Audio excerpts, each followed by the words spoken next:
Hello, and welcome back to Ajay's Thromani Guru, your trusted source for the latest updates and advanced analysis on the commodity markets. I am Ria, and today we are diving deep into the world of red chilies. The chili market is buzzing with activity. For the past 6 trading sessions, prices in major hubs like Guntur, Warangal, and Khammam have remained remarkably stable. In fact, we've seen a minor bump of 2 to 3 rupees per kilo for some specific varieties. This stability is happening despite a significant increase in daily arrivals, with nearly 104,000 bags hitting the markets on Tuesday alone. Guntur led the way with 85,000 bags, while Warangal and Khammam received 10,000 and 9,000 bags respectively. So, what's holding prices firm even with more supply? It's simple: strong demand. This powerful combination of steady demand and new arrivals has pushed prices to a 6-month high. Firstly, the total area under chili cultivation this season is limited. Secondly, we are seeing consistently strong domestic consumption.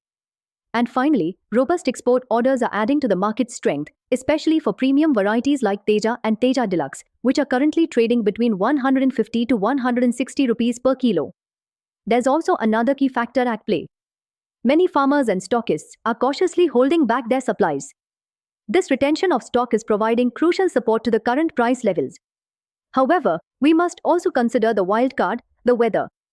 While dry conditions are widespread, certain regions are experiencing moderate to heavy rainfall.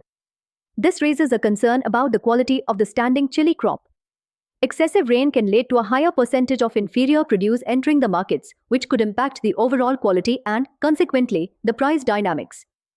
Let's take a look at the recent price trends.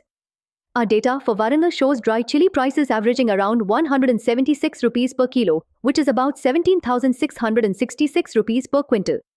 We've seen a wide range in prices, with some high-quality varieties fetching up to 370 rupees per kilo, while others are trading as low as 25 rupees per kilo, reflecting the difference in quality. In Khammam, red chili prices are holding steady at around 150 rupees per kilo. In summary, the chili market is currently at a 6-month high, powered by steady demand, solid export orders, and the strategic holding of supplies by sellers. This cautious approach is a direct result of uncertainty surrounding the new crop's quality due to recent weather patterns. Looking ahead, we could see a major move in red chili prices in the coming month. Will this be a period of significant rise or a downturn? For a detailed, advanced analysis, please contact us. Our number is available on your screen and in the description below. Thank you for tuning in to Ajay's Thromani Guru. Stay informed, stay ahead.